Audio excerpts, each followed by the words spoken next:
Hola a todos, bienvenidos una semana más a otra edición de Cinema en los Sentidos. Esta vez Alonso tampoco nos acompaña en cabina, pero igual que la semana pasada, nos estará acompañando a lo largo de las entrevistas y también nos ha mandado sus recomendaciones de libros para esta semana. Hoy día tenemos dos entrevistas basadas en el mundo literario. En primer lugar, entrevistaremos a Jorge Coaguila, el que fue definido por el mismo Ribeiro como su crítico y biógrafo oficial, quien acaba de publicar, al fin, después de muchos años, la biografía oficial de Ribeiro.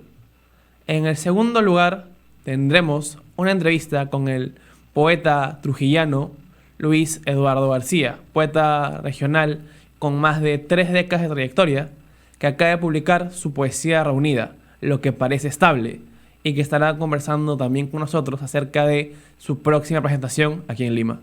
Así que adelante con la entrevista a Coahuila para entrarnos más en el mundo de uno de los mayores escritores peruanos, Julio Ramón Ribeiro.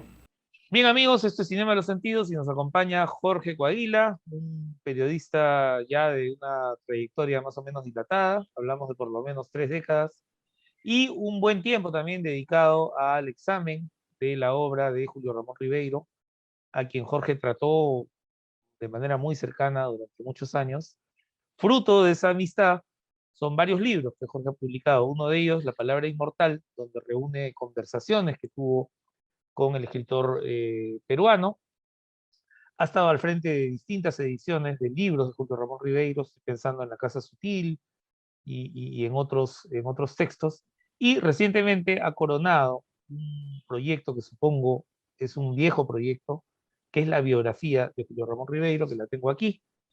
Ribeiro, Una vida, lectura que por supuesto se recomienda sola, porque se trata pues de una gran figura de la literatura peruana, a, a la que Jorge pues le ha dedicado un tiempo muy considerable para darle forma y vida a este libro. Jorge, bienvenido a Cinema de los Sentidos. Muchísimas gracias, Alonso. Gracias por esas palabras. Te conozco, nos conocemos hace mucho tiempo también y así como ha descrito mi trabajo, podría también describir el tuyo.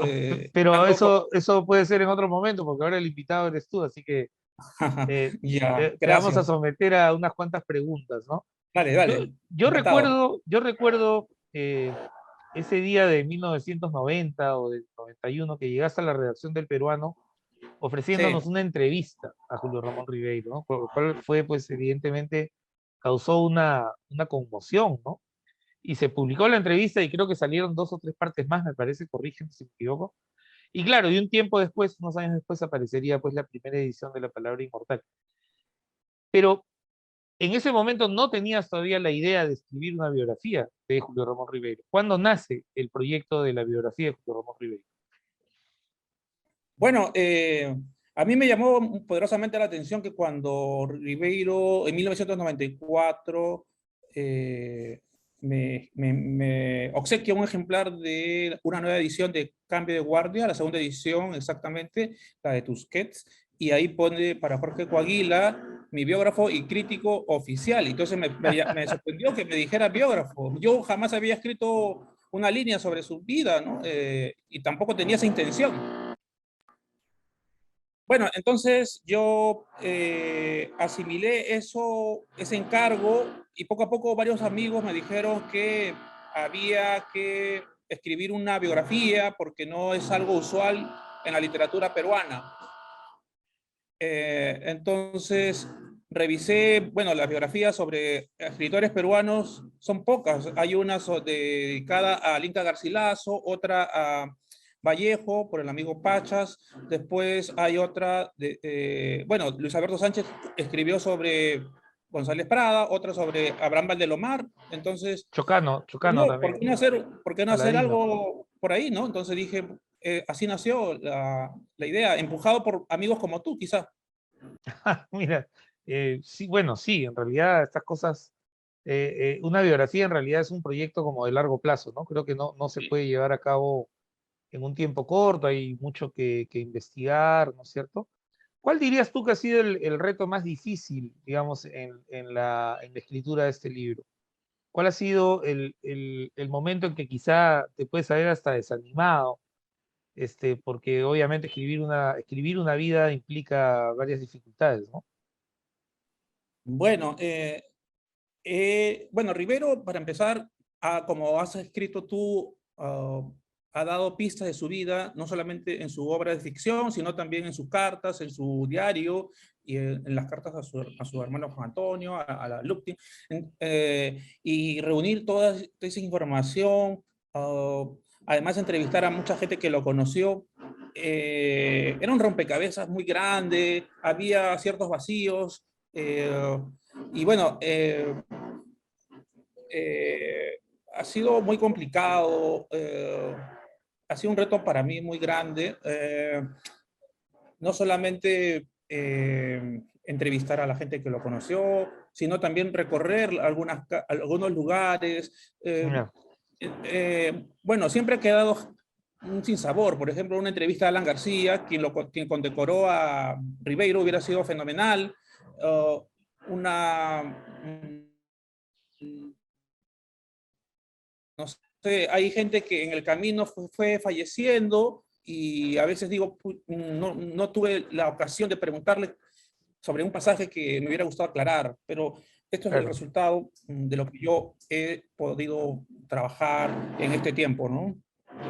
Y, y después de un trabajo tan exhaustivo y habiendo estado tan de cerca no solo de la obra de Ribeiro, no de su propia vida, ¿cómo describes a Ribeiro, no solo como escritor, sino como una persona, después de haber estudiado, conocido y tenido que reestructurar su vida para el libro?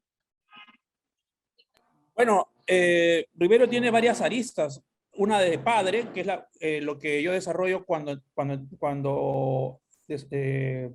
ofrezco el capítulo con su hijo, ¿no? Un padre muy atento, muy preocupado por el desarrollo de Julito, el único hijo. Uh, bueno, también hay un lado diplomático, ¿no? Ahí hay un poco de controversia porque él mismo acepta que tuvo que ceder, recortar un poco su libertad de opinión, adaptarse, lo cual ha generado críticas de algunos, ¿no? Tanto de izquierda, por ejemplo, de Miguel Gutiérrez, que señaló que debió devolver la Orden del Sol que le ofreció Alan García, y también por la gente liberal como Vargas Llosa, que vieron mal esta este condicionamiento de sus opiniones según los gobiernos que se sucedían, ¿no? Él tenía, bueno, él se excusa porque él era consciente de lo que estaba haciendo, pero se excusa de su mala salud. No podría haber vivido, sin duda, sin un cargo diplomático, un cargo semejante, un trabajo que le diera poco que hacer y le permitiera vivir con cierta tranquilidad, ¿no? Claro, pero esos reclamos en el fondo en realidad eran un poco contradictorios, ¿no? Porque parecía más que el argumento era, bueno, si el premio me lo dan a mí está bien, ¿no? Pero si se lo dan a otro hay que hacer ruido, ¿no? Me deja esa sensación, ¿no? Porque, digamos, Vargas es un hombre premiado en distintas circunstancias y por distintas personas, ¿no? Y que yo sepa, nunca nadie se ha quejado de eso, ¿no? Pero en fin, son cosas que pasan. Eh, ¿Hay algo que te haya sorprendido en esta investigación? Digamos, tú tenías una imagen más o menos esperable de Julio Ramón Ribeiro. ¿Ha habido algún momento de tu investigación en que te ha revelado realmente algún aspecto sorprendente o muy novedoso sobre Julio Ramón?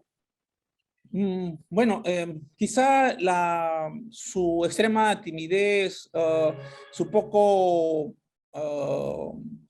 por ejemplo, me llama mucho la atención un detalle, una anécdota, cuando está en un aeropuerto al lado de su hijo y eh, tiene problemas y su hijo le dice, pero tú eres diplomático, ¿por qué no le dices que tienes ese cargo? Y él no entonces su hijo critica mucho eso, ¿no? ¿Por qué mi papá era así? Me dice, ¿no? Entonces, no entiendo si,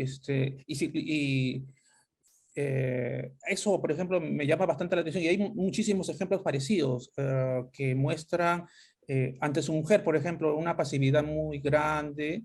Bueno, entonces, uh, era demasiado, me sorprende que fuera tan tranquilo y pasivo Claro. hacia esas situaciones, ¿no? Mudo. Bueno, unos podrían ver eso Sí, como timidez, pero para mí es un ejemplo más de sencillez, ¿no? O sea, de no ajá. querer O sea, aprovechar una condición por la que él hubiera podido recibir un trato seguramente preferencial o qué sé yo.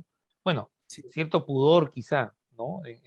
Ah, otra En no cosa que sacar me llama la provecho, atención, ¿no? otra cosa que me llama la atención es que podría haber obtenido mayores privilegios políticos, ¿no? Ujú. Le ofrecieron el Ministerio de Cultura, que todavía que Alan García pensaba crear en su primer gobierno y él lo rechazó. Otro hubiera deseado, hubiera aceptado inmediato, ¿no?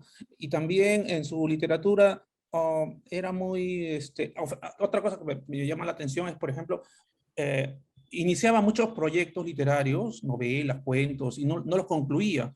Una vez le pregunté a Vargas Llosa si tenía eh, libros inconclusos. Me dijo, no, yo yo pienso muy bien en un proyecto literario. Si decido empezarlo, yo lo concluyo, ¿no? No, eso me llamó poderosamente la atención en Ribeiro, que tenía muchísimos textos inconclusos. Y yo creo que eso que dices es interesante porque creo que marca una diferencia central entre Rivero y Vargas Llosa, ¿no? En el sentido de que Vargas Llosa es un escritor acostumbrado a un método de trabajo, a una disciplina absolutamente férrea. Hablamos de horas al día dedicadas durante 50 años. Me da la impresión que Ribeiro estaba un poquito más librado a sus estados de ánimo, quizá. ¿Eso Sí, es cierto? sí, efectivamente. Bueno, Vargas Llosa es una persona que tiene pocas dudas, ¿no? O es blanco o es negro, ¿no? O Keiko Fujimori es mi enemiga o mi aliada, ¿no? En cambio, Ribeiro era dubitativo, por eso era un escéptico, ¿no? Su escepticismo no le permitía concretar demasiadas dudas acerca de un proyecto literario, ¿no? Entonces, y en sus cartas o en su diario personal se ve que duda mucho, es algo constante, pero también la duda es parte de una inteligencia, no todos somos Ah, capaces de dudar con esa, ¿no? Uh, con esa convicción, con esa ¿no? Aunque convicción. parezca contradictorio. Exacto, sí, Ya, ya, ya. exactamente, sí. Bien, ¿Cómo- sí, sí. y justo, ¿cómo describías esa relación de Ribeiro con su literatura, ¿no? Y con su forma de escribir? ¿Qué relación tenía él con sus métodos, con sus escritos, con sus historias? Bueno, él llegó a publicar 97 cuentos, pero hay muchos inconclusos. En su escritorio de 6 cajones, uno curiosamente podía observar que mientras estaba más cerca al término o estaba más cerca de la publicación, se acercaba al cajón número 6. O sea, mientras escribía algo, estaba en el cajón 1. Y Iba si bajando. le ocurría corregirlo, pasaba al 2 y así, ¿no? Y de pronto pasaba ya a la época, la etapa ya de prepublicación, ya estaba listo, ¿no? Sí, su método, ya, bueno, depende. Cuando vivía en París, en estos 3 décadas como diplomático, él trabajaba por las tardes. Ya en los últimos años, últimos 3, 4 años, cuando ya vivió en Barranco, él lo cierto es que no quería ya escribir más ficción, estaba involucrado más en su autobiografía, que es del que se conoce solamente la introducción, el capítulo de sus antepasados y también un capítulo sobre los juegos de infancia, que él vivió a media cuadra de lo que es América Televisión. Ahí tiene un texto sobre el Parque Sucre. El Parque Sucre hoy se encuentra dentro del Parque de las Aguas. Claro, forma parte del Parque de la Reserva, ¿no? Claro, Exacto, y sí. Santa Beatriz es un lugar importante en términos literarios porque muchos miembros de la generación del 50 vivieron curiosamente en esa zona, ¿no? Sí, Blanca Varela. Blanca Varela, propio Cislo, Eyelson, Exacto. Solo Sí. Uren, en fin, ¿no? Una Sí, la serie clase de media de élites. entonces, ilustrada, pues, ¿no? La clase Claro, media, claro, claro. sí. Ahora es interesante esto que dices porque me hace pensar en que los relatos santacrucinos de alguna manera marcan un giro, ¿no? En la literatura de Ribeiro, en la medida en que pareciera haber una identificación más cercana con él mismo, ¿no? En estos relatos, más que en los otros. Ahora, en los otros, estos personajes pequeños, que no tienen cómo enfrentar el fracaso, de alguna manera también son una proyección de su, quizá de su propia, de su propio temperamento, ¿no? Yo veo que de todas maneras, aunque no puedo decir que esos cuentos son autobiográficos, Sí. pero digamos, hay un temperamento ribeiriano en esos personajes, ¿no? Bueno, lo que ocurre es que su entorno eh, era así. Ujú. Por ejemplo, el propio hijo de Juan Antonio dice, ustedes han leído El profesor suplente, ese era mi papá. Mi papá era una persona tímida. O sea, no me parece un halago, pero lo cierto es que Julio Ramón llevaba al papel a muchos parientes. Es impresionante también al escribir esta biografía reconocer, identificar a varios personajes de la vida real que fueron llevados a los cuentos, ¿no? Cuando converso con algunos familiares, ese cuento habla de mi tío, este cuento habla de mi hermana, este habla de mi mamá. Entonces, para ellos es una crónica familiar, ¿no? Solo cambian los nombres. Entonces, sí, bueno, pero el personaje ribeiriano típico es un tipo mediocre, clase media, limeño de la década de 1950, ¿no? Una persona tímida, ¿no? Con muy pocas miras, pocos proyectos. Eso es lo que viene a ser lo ribeiriano, ¿no? Que sufre un chasco, una frustración, Claro, ¿no? Que es y que muy no tiene cómo típico. enfrentarla, pues, ¿no? Finalmente, Ajá, exacto. ¿no? Es Sí, una especie de condenado, ¿no? sí, sus personajes están condenados al fracaso, dicen, ¿no? Eh, Eso es algo muy típico de Ribeiro, sí. Y habiendo revisado su biografía y habiendo hecho y trabajado, ¿cómo puedes entender este interés de Ribeiro hacia estas temáticas, ¿no? O sea, ¿por qué el interés abundante de Ribeiro hacia el fracaso, hacia lo triste, hacia lo negro? Bueno, yo creo que corresponde un poco con su timidez que él, y su inseguridad.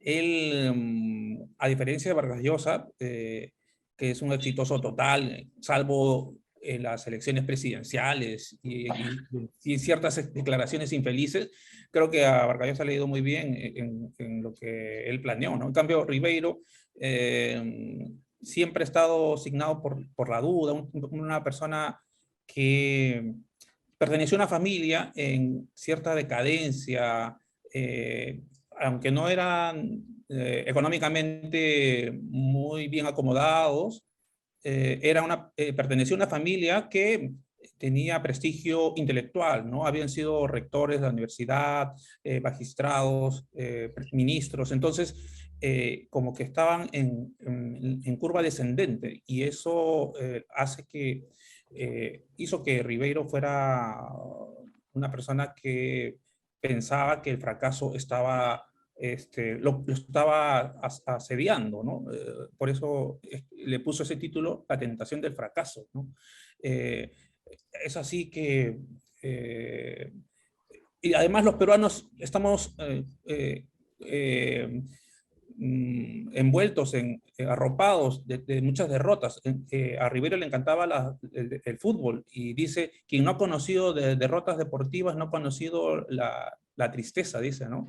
Él era seguidor de Universitario, dice que a veces cuando salía del estadio José Díaz, pasaban muchas horas, hasta semanas, para que pudieran asimilar una derrota, ¿no?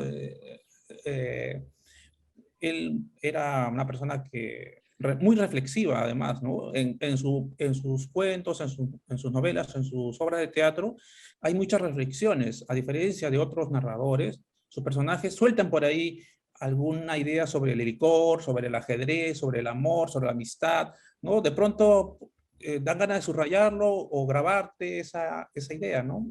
Eso también es importante en Ribeiro, ¿no? Y eso que ha dicho Alberto me parece también muy significativo porque ese pesimismo, digamos, también se puede entender como un gesto filosófico, ¿no? En más de un sentido, ¿no? A mí me parece ver en Ribeiro una persona estoica. Sus personajes, digamos, si bien es cierto que están expuestos al fracaso, sus personajes nunca sufren un descontrol pasional, muy excepcionalmente. Estoy pensando en Mm, el Marqués y los Gavilanes, que por ejemplo es uno de los sí, pocos personajes de Ribeiro que enloquece, ¿no? sí, Hacia el sí, final de su vida. Pero el resto fracasa y parecen asumir eso con un heroísmo muy conmovedor. Son como estoicos, ¿no? O sea, sí. están firmes ante la desgracia, ¿no? Sí, exactamente. En tres historias sublevantes vemos, por ejemplo, que cada cuento se desarrolla en determinada región geográfica, en una área geográfica de nuestro país, y todos fracasan. Entonces, justo por aquella época estaban las guerrillas y recibió críticas fuertes de la izquierda, Ribeiro. Oye, tú te dices de izquierda, pero todos tus personajes que se rebelan, mueren, fracasan. Eso no es digno de un revolucionario. Eso no es un ejemplo, le decían. Claro, claro, claro. Sí, bueno, a pesar de que tener simpatía con el socialismo, la izquierda, Rivero no, y tener muchos amigos contemporáneos, pintores, intelectuales de izquierda, mm, definir a Rivero si era de izquierda, derecha, diría que era un poco más de izquierda, ¿no? Como muchos intelectuales de entonces, crítico con la realidad peruana, y vio en Velasco una oportunidad, pero eso fracasó. Y con cierta... Los lectores ven, los lectores que quieren a Ribeiro ven esa relación, esa amistad, porque hubo una amistad realmente entre Ribeiro y Alan García. Lo ven un poco con un sabor amargo, ¿no? Porque Claro, cómo ser aliado, amigo de alguien que produjo una hiperinflación, que también fue autor quizá de algunos muertes, ¿no? Qué sé yo. Entonces, bueno, al menos está cuestionado, ¿no? Entonces, eh, es complicada la vida de una persona, ¿no? Yo he claro. tratado de ser equilibrado, por más admiración que tenga por él, he tratado de ser eh, su afición al cigarrillo, por ejemplo, no la sigo. Hay muchas cosas de las cuales no comparto, por más aprecio, porque aprecio por su bella prosa o su inteligencia tan elevada, me parece, ¿no? Es una persona muy perspicaz, muy inteligente, ¿no? Claro, Esos claro. apátridas lo demuestran un autor muy, muy inteligente. Es un libro único, ¿no? Además, un libro Sí. único, maravilloso. Jorge, para cerrar esta conversación tan grata, ¿qué otras cosas, qué otras noticias tendremos sobre Ribeiro a través tuyo? Bueno, bueno, nuevas ediciones de los libros con algunas correcciones, ¿no? Eh, una editorial grande piensa sacar La Casa Sutil, es lo único que puedo decir. Después puedo señalar en cuanto a... Siempre preguntan, ahora que... Siempre me preguntaban, ¿cuándo termina la biografía? ¿Cuándo publica? Ya, la terminé. No, Ahora no me acaba. preguntan, Va a haber otra ¿cuándo edición acabo la seguramente biografía? con nuevos añadidos y cosas de Por esas, ¿no? supuesto, Claro. siempre dejo la posibilidad. Una biografía es una obra en progreso, ¿ah? Sí es, así Por es. favor, claro. Sí, claro, queda todavía el acceso más amplio a los diarios. Yo he tenido acceso a ciertos periodos del diario, diario inédito, pero todavía hay mucho Bueno, estaremos que pues atentos, rescatar. Jorge, a lo que venga sobre Julio Ramón Ribeiro a través tuyo. Y a nuestra audiencia, por favor, ya está Ribeiro una vida, pueden buscarlo, pueden conseguirlo y por supuesto disfrutar de una investigación muy profunda sobre quien es sin duda uno de nuestros grandes escritores. Muchísimas gracias, Jorge. A ti, Muchas gracias. muchas gracias también. Un fuerte abrazo. Nos vemos. Hasta pronto, Chao. Jorge. Gracias. Cuídense. Gracias. Y ahora vamos con la entrevista a Luis Eduardo García, como ya mencioné, poeta trujillano, que ha ganado el premio Poeta Joven en los años 90, ha quedado finalista del premio Copé de Poesía y que ha publicado los libros Dialogando en el extravío, El exilio y los comunes, Confesiones de la tribu, Teorema de los navegantes, La unidad de los contrarios y Filosofía vulgar. Estos poemarios ahora se encuentran reunidos en el libro Lo que parece estable, una edición que celebra los 35 años de su carrera como escritor y como poeta. Así que vamos adelante con la entrevista que realizamos junto con Alonso. Amigos, y ahora nos acompaña Luis Eduardo García desde Trujillo, destacado periodista y poeta, escritor también, autor de una novela, de un libro de cuentos, un poeta muy premiado, ¿no es cierto? Ha obtenido muchas distinciones a lo largo de más de 3 décadas que lleva escribiendo poesía. Y el motivo de esta reunión es celebrar Lo que parece estable, poesía reunida, 1987-2021, una preciosa edición de Infolectura, una editorial trujillana muy activa y que está haciendo, pues viene haciendo un gran trabajo en la promoción de la lectura. Bienvenido, Luis Eduardo, a Cinema en los Sentidos. Hola Alonso, hola Alberto, muchísimas gracias por la invitación y es un gusto conversar con ustedes. Siempre tengo una curiosidad, sobre todo con las personas que se mueven entre varios géneros, ¿no? Tú, bueno, eres un cronista, eres también novelista, has escrito relatos, has escrito poesía, has escrito probablemente textos académicos también. Eh, no digo que seas una personalidad sin vida, pero me parece que son varias personas que de alguna manera conviven con uno, ¿no?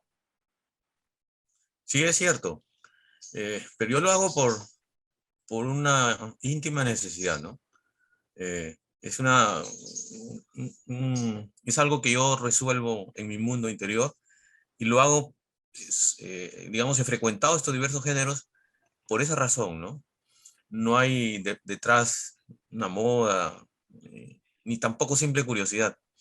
Escribí la novela que publiqué porque quería, digamos, liberar una parte de mi pasado, ¿no? Una parte del compromiso político, de la aventura política, ¿no? Y también dejar un testimonio de lo que le sucedió a mi generación, a la gente que vivió conmigo en los duros años 80 en Trujillo, ¿no? Unos años muy politizados, pero también de una gran debacle moral y de mucha desesperanza en el Perú, ¿no? Un país casi quebrado que vivimos en esa época. Son los años en que yo estudié, entonces algo me decía que debería escribir sobre eso, ¿no? Para curarme de alguna manera de la persecución de esa aventura. Y luego, pero el oficio más cotidiano, el que más he frecuentado, ha sido siempre la poesía, ¿no? Y digamos, ¿tú dirías que la poesía cumple esa misma función terapéutica que la novela o tiene otros registros, otros ámbitos? Es más intensa, ¿no? Ayuda, de algún modo tiene una función terapéutica, pero va más allá, ¿no? La poesía te permite aproximarte a la profundidad del lenguaje, ¿no? Que es una cosa que no tiene la narrativa, digamos. Claro, usa el lenguaje, pero no lo usa como lo usa la poesía, ¿no? Con esa profundidad. Alguien decía que la ¿Cuál- poesía, hacer poesía era una manera de hacer filosofía, ¿no? Sí, sí, claro. Además, piensa que los primeros filósofos, los griegos, escribían en verso, ¿no? Muchos Claro, de ellos. claro. Entonces tenían una idea clara de la utilidad del lenguaje poético para digamos, elaborar sus ideas, ¿no? Para Bueno, pensar. y eso se ha prolongado hasta Nietzsche, ¿no? Es más, Claro, ¿no? claro. Entonces, ¿cuál se puede decir que es su relación personal con la poesía? Claro, es verdad, ¿no? Es más un asunto personal, ¿no? No es algo que hay que seguir y que es una especie de camino, ¿no? Que trazado para que todos los poetas hagan lo mismo, ¿no? Cada quien creo que busca su propio camino, su propia manera de expresarse, eh, busca su propia materia prima, ¿no? En mi caso, yo lo que he hecho es aproximarme mucho a la filosofía, ¿no? Acercar mucho la poesía a la filosofía, y en el trayecto he ido descubriendo que en realidad es algo que siempre estuvo unido, ¿no? Que la relación entre la filosofía y la poesía fue siempre una relación muy estrecha, muy grande, ¿no? Que Eso luego, expli- claro, cuando... claro. Sí. No, digo, eso explicaría tu gusto, tu gran gusto por poetas como Pessoa, quizá. Como Pessoa, como Juarros, ¿no? La filosofía china también me gusta, perdón, la poesía china me gusta muchísimo, ¿no? Porque hay mucha contemplación, eh, una manera también de ayudarse del pensamiento, la reflexión, algo que pareciera contradictorio con la poesía, ¿no? Pero va muy bien, ¿no? Hay un estupendo ensayo de esta filósofa española, María Zambrano. Ajá, Que, claro, su ensayo sobre las relaciones entre poesía y filosofía es extraordinario, ¿no? Eh, entonces, eso es como una especie de sustento. Y sí, claro, Fernando Pessoa hace ese tipo de poesía también, claro. claro, cuando Pero uno no es el único, queda, ¿no? el libro El desasosiego es un tratado de filosofía, ¿no? Claro, En claro, más de un sentido, ¿no? exactamente, Claro, sí. Y muchas de las cosas que él escribió, ¿no? Muchas de las cosas que él escribió están compuestas por un sustento filosófico, ¿no? claro. ¿Y cuál es el detonante para la escritura poética, en tu caso, individual, particular? Porque, digamos, si hablamos del repentismo, de eso que la inspiración te toca la puerta, bueno, ahí vamos a romantizar algo que ya Bueno, está ya un eso, poco, un poco manoseado, ¿no? Entonces eh, creo que hay un lado consciente también, ¿no? En que uno se propone, digamos, que el lenguaje vaya por algún camino, ¿no? claro, quizá, ¿Cómo es ese proceso en ti? quizá al principio cuando escribes es como un impulso, ¿no? Pero luego hay un acto totalmente consciente cuando corriges, ¿no? Y Ajá, sabes bien cómo emplear el lenguaje ya, ¿no? Quizá tienes ya la idea, la imagen, lo que quieres decir, ¿no? Lo que quieres decir, lo que quieres decir sin usar el lenguaje, pero cuando ya lo usas, lo racionalizas todo, ¿no? Bueno, yo parto de muchas cosas, ¿no? A veces los estímulos vienen por la música, por las lecturas de otros poetas, por imágenes, por cosas que me sucedieron en el pasado, ¿no? Por recuerdos, y también a veces parto de palabras, ¿no? Eh, las palabras son un punto de partida, un desencadenante maravilloso, porque a veces me viene la palabra, pero no soy consciente totalmente de su significado, ¿no? Y entonces busco en el diccionario y a veces busco también cómo la han empleado otros poetas y a veces nace un poema así, ¿no? claro. Entonces hay múltiples formas digamos, de iniciar la escritura, ¿no? Hay muchos estímulos, muchas formas de desencadenar, por decir de alguna manera, la furia de la poesía, ¿no? Hay un poema tuyo, y se me ha quedado una frase, un verso, o una idea, ¿no? Que dice que la felicidad es una no palabra, ¿no? Esto me indica, me dirás si estoy por buen camino, esto me indica que el ejercicio de la poesía, en el ejercicio de la poesía es tan importante la búsqueda de la belleza como también mantener el ánimo crítico, ¿no? Claro, claro, exactamente, ¿no? Eh, y además, la enorme responsabilidad que significa usar las palabras en términos poéticos, ¿no?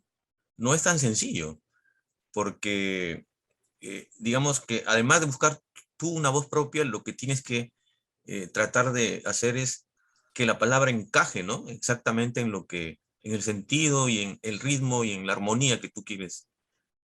Claro, eso es una búsqueda bien personal también, ¿no? Sin duda, pero es un norte que hay que perseguir, ¿no?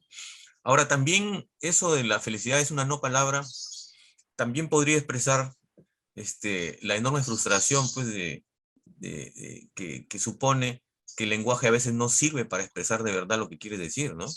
Que a veces se pone límites, se pone trabas, porque el lenguaje finalmente es un vehículo, ¿no? Es un vehículo básicamente de comunicación, ¿no? Pero hay cosas que no se pueden comunicar fácilmente con los códigos y con los convencionalismos del lenguaje, ¿no? Hay cosas mucho más poderosas que sobrepasan, digamos, la utilidad del propio lenguaje, ¿no? La poesía lo que hace es aproximarse, ¿no? Aproximarse, llegar lo más profundo posible, ¿no? Pero también hay imposible, ¿no? Y una manera de hacer poesía también es dar cuenta de esos imposibles, ¿no? A donde no se puede llegar, donde se puede vislumbrar, sospechar, intuir la belleza, digamos, ¿no? Por eso me gusta Claro. mucho la poesía que hacen los chinos y la poesía de Pessoa, ¿no?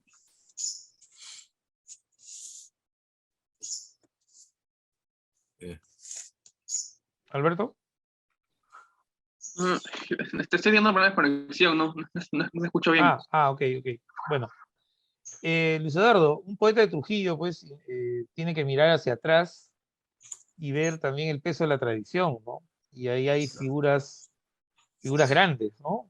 Bueno, Vallejo, para empezar, que hoy además este año conmemoramos el centenario de Trilce, que es uno Sí, de sí. los libros emblemáticos de la vanguardia hispanoamericana, ya para no, yo diría universal, ¿no?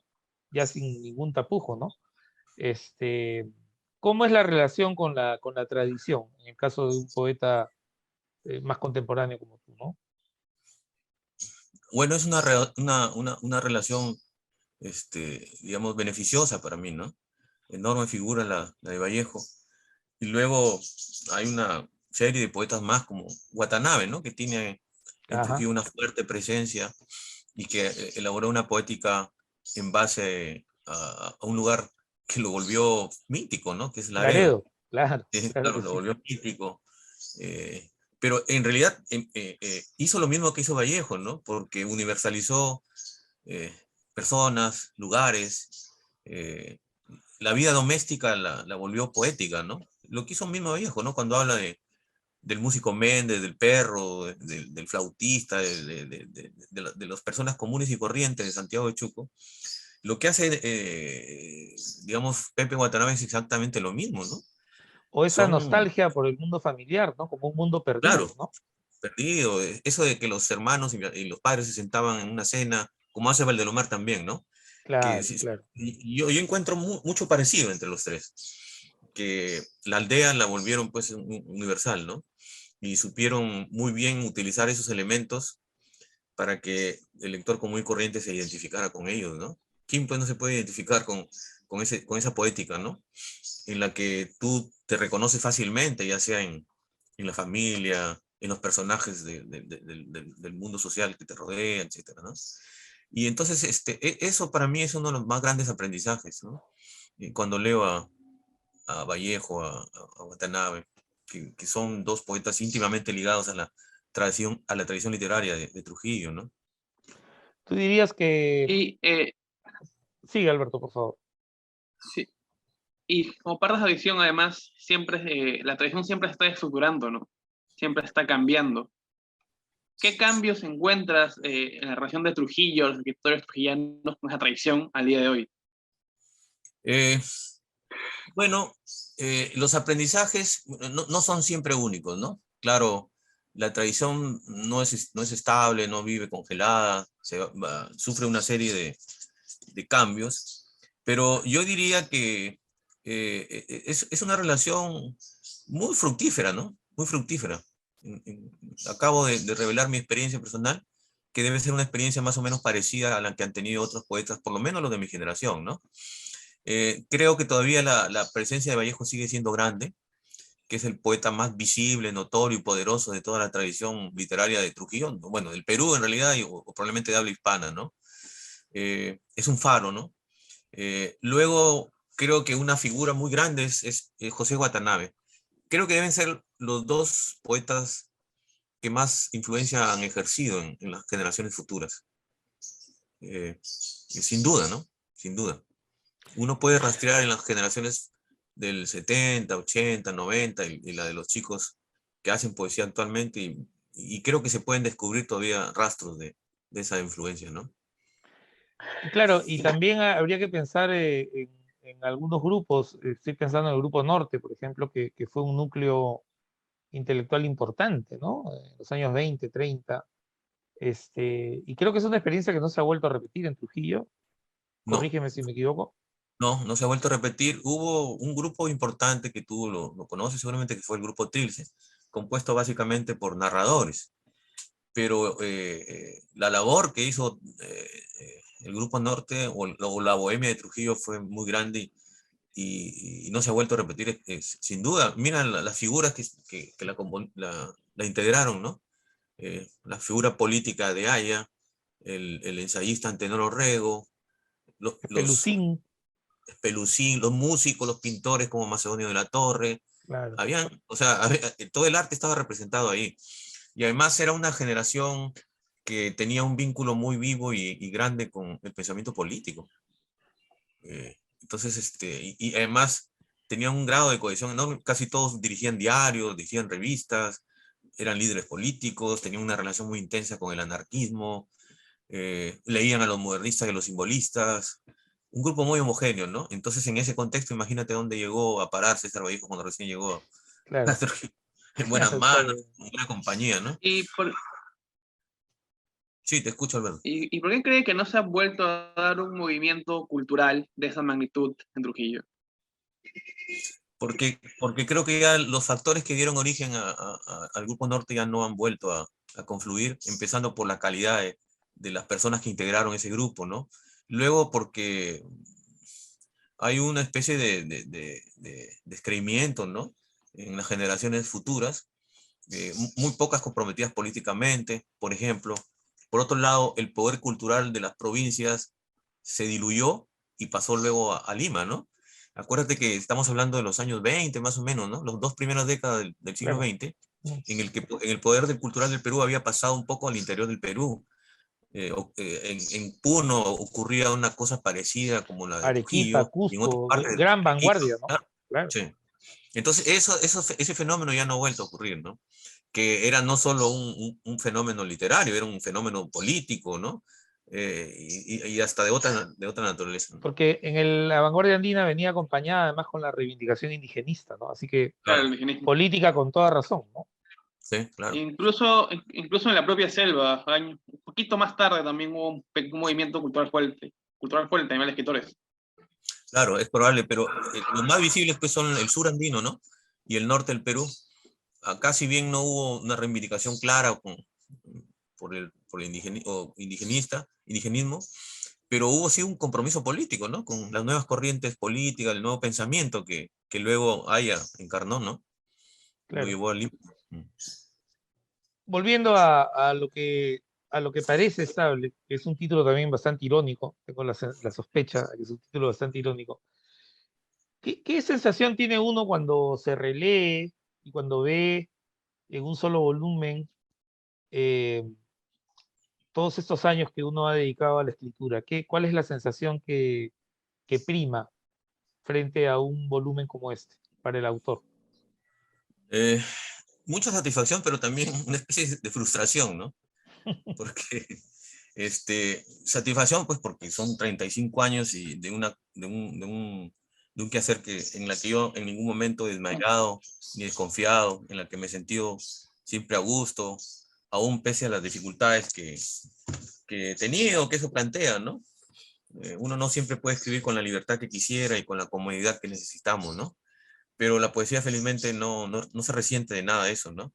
Su aspiración es tan alta, la búsqueda de la belleza es tan maravillosa que no siento eso, ¿no? Y la frustración más viene más por el lado de no haber tenido una conciencia mucho más alerta, ¿no? Para no publicar lo que publicaba. De algunas cosas me arrepiento. Es tanto así que en el tercer libro creo lo he mutilado un poquito, ¿no? He sacado un Ya, poema largo al final que siempre sentí que estaba ahí haciendo ruido, que no formaba parte en realidad de ese libro, ¿no? Y lo he sacado, pero también lo he pulido, ¿no? Lo he pulido, porque si algo nos da la relación con el lenguaje es una conciencia un poquito más crítica, ¿no? De cómo usar las palabras, ¿no? Claro, yo claro. era muy joven, impetuoso, como somos la mayoría, ¿no? Y queremos publicar rápido, y estamos siempre, pero no hay necesidad, pues, de apurarse, ¿no? Es nuestra etapa de inmortalidad, ¿no? Sí, claro. Es cuando Nuestros dice que años escribimos los inmortales. poemas más, que dice, alguien ha dicho que los mejores poemas se suelen escribir al comienzo, ¿no? De la carrera y al final de ella, porque ya después no hay nada no nos interesa en realidad nada, no escribimos escribimos sin ningún interés, en realidad el único interés que nos mueve es el interés de la satisfacción personal, ¿no? Entonces salen pues poemas libres, totalmente eh, autónomos, ¿no?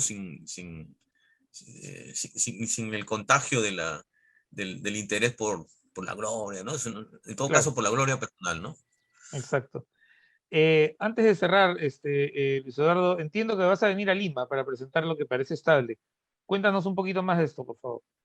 Sí, en la quincena de marzo vamos a ir a presentar el libro en Lima. Eh, espero que estén todos. Uno de los presentadores, por cierto, va a ser Alonso, Ay, eh, de que todas acaba de maneras estaré enterarse. ahí, claro. Me acabo de Y, enterar, sí. sí, y el otro que se va a enterar también ahora probablemente sea de la Fuente, aunque él sospecha que yo ya.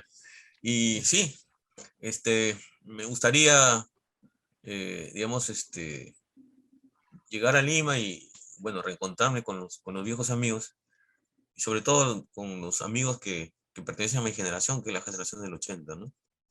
Muy bien, ahí estaremos seguramente, Luis Eduardo. Yo quisiera invitarte para cerrar este bloque y esta charla tan grata contigo. ¿Qué te parece si para ir calentando, para ir haciendo ambiente para la presentación de la quincena de marzo, nos despedimos leyendo algún poema que tú elijas de lo que parece estable? ¿Qué te Ya, parece la idea? correcto.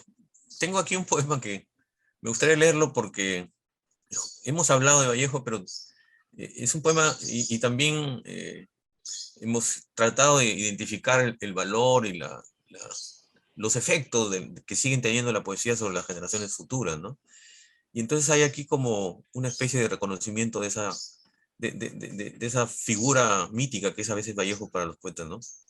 Este poema se llama Las polillas han devorado un libro de Vallejo. Ajá. Dice, la lámpara iluminó un libro que ya era de por sí luminoso. Sin embargo, la luz, que no era continua sino incesante como la del sol, se escurrió improviso por un profundo orificio, por donde también se fueron vocales y consonantes. La fuerza destructora era en realidad una parodia. Por un lado entraba la luz y por otro se iba el aliento de la poesía. Mis dedos quisieron detener la fuga con sus frágiles yemas, pero el alma ya estaba a buen recaudo y viajaba errante por el espacio. Consciente de su fracaso, mis dedos inútiles advirtieron la oscuridad de la página y se resignaron al vacío. Los gusanos habían invadido la eternidad y yo me había quedado solo. Cerré el libro y apagué la lámpara. Coloqué el mamotreto a contraluz en mi ventana y vi a través de ese orificio diminuto, como en la esfera tornasolada de Borges, el inconcebible universo. El frío me obligó a tumbarme en la cama, donde volví a acariciar, como un huérfano que sufre, el libro parcialmente destruido por los gusanos. Comerse a la poesía de Vallejo, pensé, es como engullirse el sol o beberse un agujero negro. Temeroso de que los horrendos animalillos volvieran a su pulsión comestible, abracé el libro perforado e intenté dormir. Entonces tuve una súbita sospecha. La próxima generación de larvas alcanzarán tal vez el estatus de poetas y Vallejo no habrá escrito en vano. Muy bien. Te agradecemos mucho, Luis Eduardo, tu presencia, Muchas gracias. tu palabra, tu tiempo, por supuesto, y estamos listos para recibirte con los brazos abiertos en Lima. Muchísimas gracias. Gracias, gracias Alonso, gracias Alberto. Mucha suerte. Muchas gracias. Hasta pronto, hasta pronto. Y ahora, como siempre, al final del programa vamos con las recomendaciones de la semana. En mi caso, yo voy a presentar las recomendaciones del cine. Tenemos un estreno de cartelera comercial y un estreno en Netflix. El primero es Licorice Pizza, la última película del director estadounidense Paul Thomas Anderson, director de películas como Magnolia, Boogie Nights, Petróleo Sangriento, Loco y Estúpido Amor, entre muchas otras películas destacadas de cine norteamericano. Acá explora un poco su juventud propia, ese primer amor enmarcado en esta ocasión en los años 80, 70, 70 y 80, rodeados por una banda sonora además que enmarca y recuerda mucho a esa época y que es un visionado obligatorio de los que se ha estrenado en el cine. Se acaba de estrenar, así que aprovechen para verla. Y también ha llegado a Netflix la última película del director español Pablo Almodóvar, el director reconocido, ganador del premio Oscar en diversas ocasiones, ganador de diversos festivales. La película es Madres Paralelas, que ganó el premio Mejor Actriz para Penélope Cruz en el Festival de Cine de Venecia y que ha sido nominada también por el mismo papel a los premios Oscar. Es una de esas películas en las que Almodóvar otra vez explora sus tópicos comunes, el drama familiar.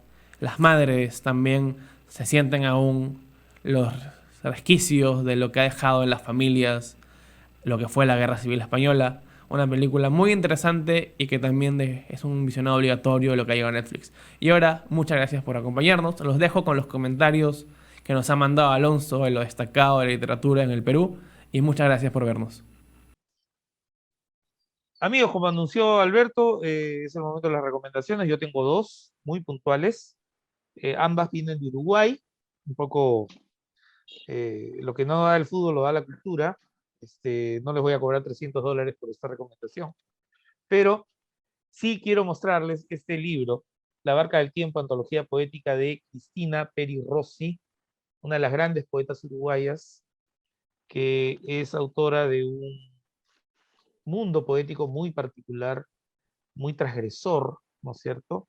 Eh, Corre la historia de un libro prohibido suyo en Uruguay en los años 70, ¿no? Eh, es pues una poeta de lo profano, una poeta eh, de lo transgresor, ¿no es cierto? Donde la sexualidad, la ironía, lo contrafáctico tiene una presencia muy grande y cada poema suyo es realmente un balazo, ¿no? Si quiero decirlo con una palabra, tendría que decir, hay un sarcasmo, hay un arte. Cristina Peri Rossi hace arte del sarcasmo. Así que no tiene pierde, esto es una antología suya, La Barca del Tiempo, hay un registro más o menos histórico de su escritura, pero en general yo recomendaría cualquier libro de poesía de Cristina Peri Rossi, e incluso su novela, La Nave de los Locos, que también es un libro muy singular. Y otra autora uruguaya que viene a sumarse a este coro es Fernanda Trías, con este libro Mugre Rosa. Ya para nadie es una novedad que en los últimos años las mujeres latinoamericanas están escribiendo una gran literatura, una literatura también donde lo extraño, lo grotesco, lo que está en crisis, lo que no se quiere nombrar, eh, lo extraño, la locura, los límites de la razón están completamente expuestos. Eh, Podemos repasar algunos nombres, como no, Mariana Enríquez, Guadalupe Nettel en México, eh, María Fernanda Ampuero en Colombia, y por supuesto Fernanda Trías en Uruguay, completa con Mugre Rosa esta novelita donde lo sentimental pues es puesto a prueba, ¿no? Y es colocado en el lugar de la crisis, ¿no? Eh, en el lugar más oscuro, ¿no? Mugre Rosa, Fernanda Trías, altamente recomendable, por supuesto no apta para románticos, y con esas dos recomendaciones los dejo. Gracias.